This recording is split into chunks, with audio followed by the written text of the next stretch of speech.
Yo, what's going on, guys? Welcome back to a brand new video on the channel. Inside of today's video, I'm going to be giving you guys the best 10 tips to improve in ranked, to push towards masters, improved as a player, whatever you guys need. Hopefully this guide helps you out. These are 10 tips that I think are fundamental to just learning how to play better in Brawl Stars. If you guys want me to explore any of these tips in greater detail or just any other type of guide, let me know down in the comment section below.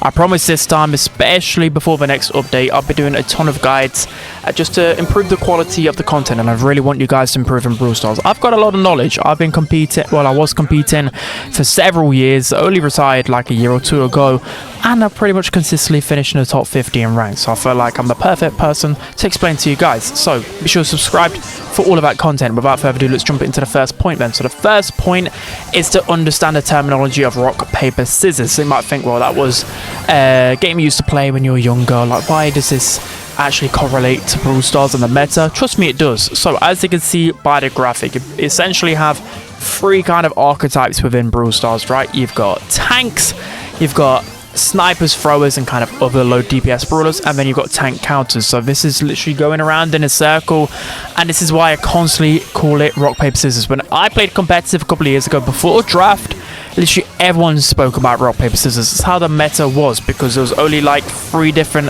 types of comps you could go, and it's like a 33% chance that you would be able to out-comp the opponent, essentially.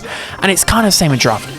Although you can obviously like build all 3 of these into your composition a lot of the times, I think it's very key to learn it. So let me break it down for you guys. So tanks. Typically, tanks have a really good matchup against snipers, throwers, and other low DPS brawlers. The kind of other, you know, those typical lane brawlers. You know, tanks should be able to override them, especially in a 1v1. The more tanks you have, you should just be able to run all over snipers. You know, they've got high damage, but they've got a really slow reload speed for the most part. And then, what do snipers, throwers, and other kind of counter? They counter the tank counters. So, for example, some really big tank counters right now in the meta have got the likes of Charlie, Gale, Lou, etc. Those are the ones that are, you know, Shelly, they're going to be the ones that completely delete tanks, and which you definitely need in this type of meta especially. And then, of course, what the tank counters beat? They beat tanks. So you kind of see this just constantly rotating around in the meta. Of course, with 81 brawlers in the game, it's a little bit more diverse, but if you understand this concept and constantly think about in your own draft, do you kind of cover the bases at least with most of these, right? Of course, it depends on the game mode, the map, etc.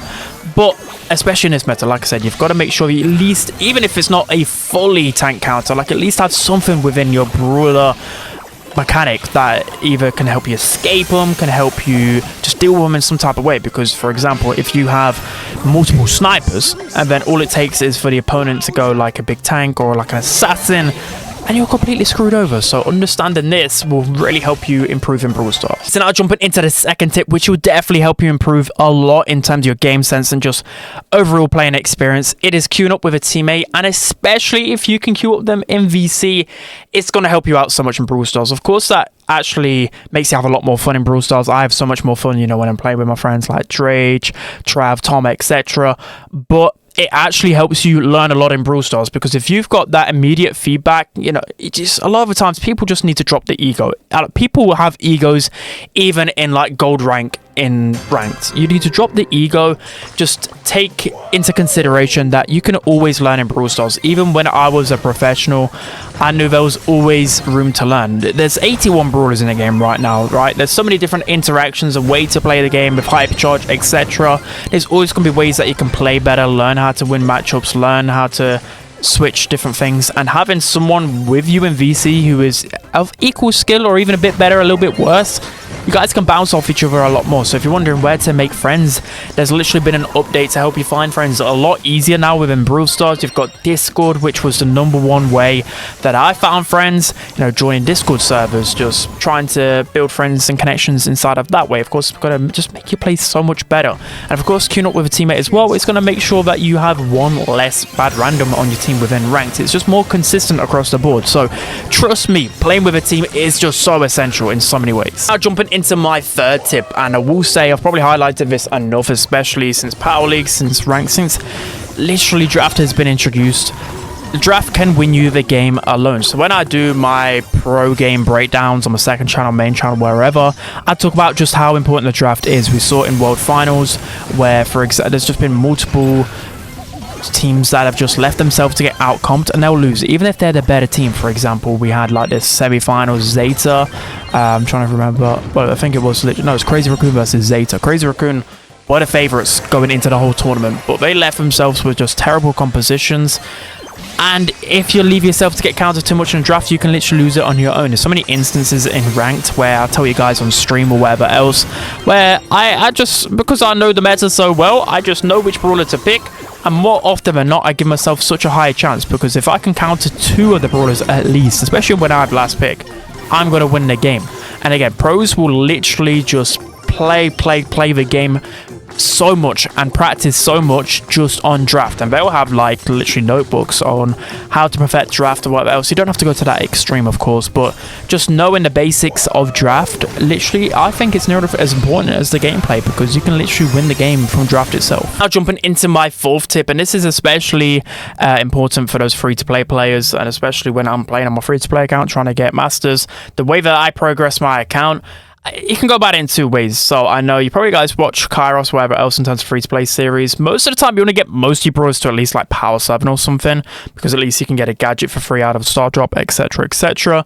But in terms of how you want to play ranked, especially if you play ranked more so than ladder, you want to make sure that you're going to try and maximize the best brawlers in the game to power 11, or especially those hypercharged brawlers. So I know on this channel that I'm probably the best in terms of on YouTube, in terms of keeping up with the meta, knowing which brawlers to max out, but it's just super essential to get those hypercharged brawlers maxed out as well, because it's better than just having your whole account to like power 9, power 10, etc. If you've got multiple brawlers that are power 11, it's going to be good, because especially, you know, in ranked, there's always the chance that players can take your power 11 brawlers if you only have 3 of them. So making sure that you've got, I know it's pretty hard as a free to play, but at least I would say 6, because you want to make sure that you've got like a sniper, a thrower, a tank counter. So you want all these different archetypes, and that can really help you improve in ranked. Jumping into the 5th point, and I think this is definitely essential to just improving in Brawl Stars in general, and this is something I used to do in competitive a lot,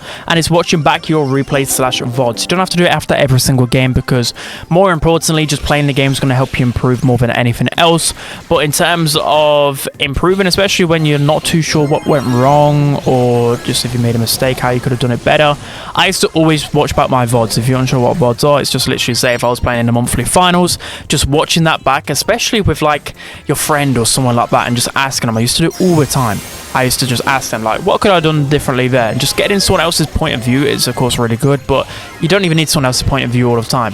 You just need to see what went wrong, you know, whether it was just literally randoms, whether it was you know, you need to look at it at a point of view where you're not being biased towards yourself, because if you're just going to blame the randoms all the time, you're not going to really get anywhere. You know, even myself, you know, even when I was a pro player, considered one of the best in the world, I would still make mistakes pretty frequently, all of the time. So I knew there was always ways to improve, and that is the best mindset to have.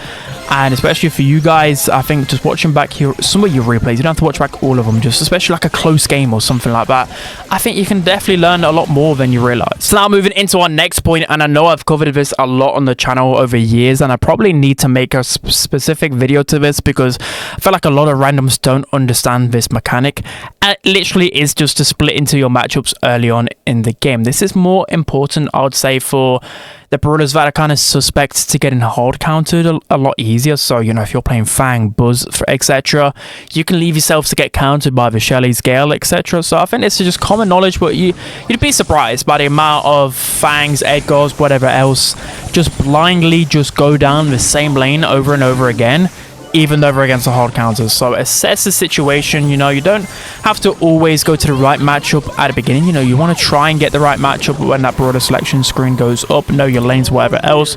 But if you know for sure, just switch your lane.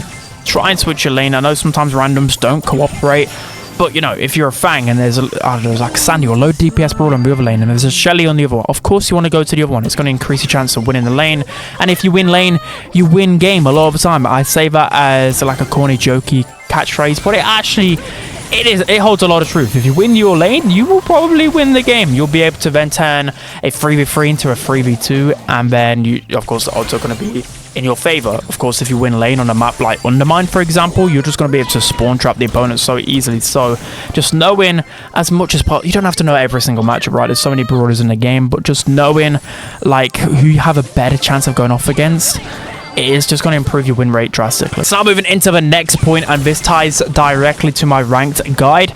So if you haven't seen that already, take a look at some of the cheat sheets that I do, because a lot of people ask me, what does first pick mean, what does sixth pick mean, and what does other picks mean? So let's just go over it right now. So in terms of first picks, these are genuinely the best, well, of course it's going to be the best brawlers in the meta, but it's more specifically the best brawlers for that map, that mode, that just with the bans, etc. So typically I use a lot of pro data with this, because, you know, the pros will literally know who the best are a lot of the time. So in this meta, for example, the first picks that you want to be playing that don't really get counted by a lot, but like stuff like Meg, Lily, Gale, you know, Frank can be a good first pick sometimes, but he does get counted, but he is still one of the best brawlers, you know, brawlers like that. So those are going to be brawlers that aren't really counted by many kind of options. Again, this doesn't even have to be the best brawlers in the meta specifically. You know, brawlers like Sheen, for example, in Knockout Bounty have always going to been a good safe pick for me. You know, first picks like, I'm thinking like Thrower, for example. You know, like I never go first pick Dynamite or Sprout or something like that, because you can just get counted by all three members of the opponent's team and you're pretty much screwed. So then we'll go into kind of a good other pick. So kind of it matters on where you are in the drafting. So if you're a 2 and 3 pick, most of the time you want either a good combination or just 2 good brawlers that are just decent against everything. So it's going to be hard for the opponents to respond as a 4th and 5th pick. And then, of course, if you have 2 and 3, that means you have the 6th pick. So you kind of, you know, you just want to be these filler brawlers, you know, just pick a decent mid, pick a decent lane. And most of the time you want to pick you want to leave a lane option, because there's so many lane brawlers in the game right now, which can hard counter the entire opponent's composition. So this is where the 6th pick comes in. So 6th pick is the final pick in the draft stage. So this is the best counter brawlers. Again, I'll have a graphic on the screen right here. This is just generic. It will change on maps and modes specifically, but most of the time it is like assassins, it's throwers. Those are the ones that you kind of going to be picking later on, because throwers will just counter so many different compositions, right? If they don't have an aggro wall break, a thrower can just abuse 1 versus 3 a lot of the time. Assassins, if for example the opponents have 3 low DPS brawlers, then a tank, Frank, just anything like that can just run all over the opposition. So that is why 6th pick is very important, to know who's good as a 6th pick. So here is the next tip, and it is that carry brawlers are essential until masters especially. So I've got another graphic on the screen right here in terms of the best carry brawlers. So this is gonna be, I would say it all depends on you yourself, right? I can't really speak for everyone. Most people have like a brawler pool, or at least a couple of brawlers which they know they're better at than any other brawler in the game. If you don't know that, you need to figure that out ASAP, because of course you want to be trying to play those brawlers as much as possible. So for example, in my competitive career, it was always Jean and Rico. I would always go towards those brawlers because I know I've played those brawlers so much and I can carry with them. But especially when you're lower rank, you need carry brawlers. A lot of time you can be kind of safe and go in just, you know, your typical brawlers that you're good at, because a lot of the time the meta isn't that good in like Diamond, Mythic, Legendary.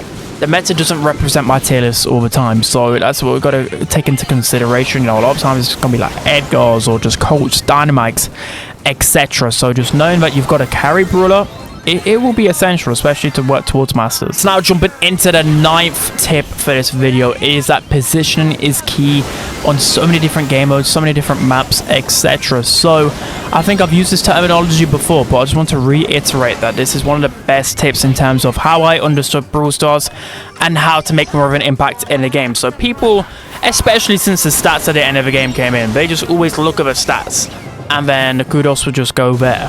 But for example, like positioning can be so key. So you take a look at gem grab, for example.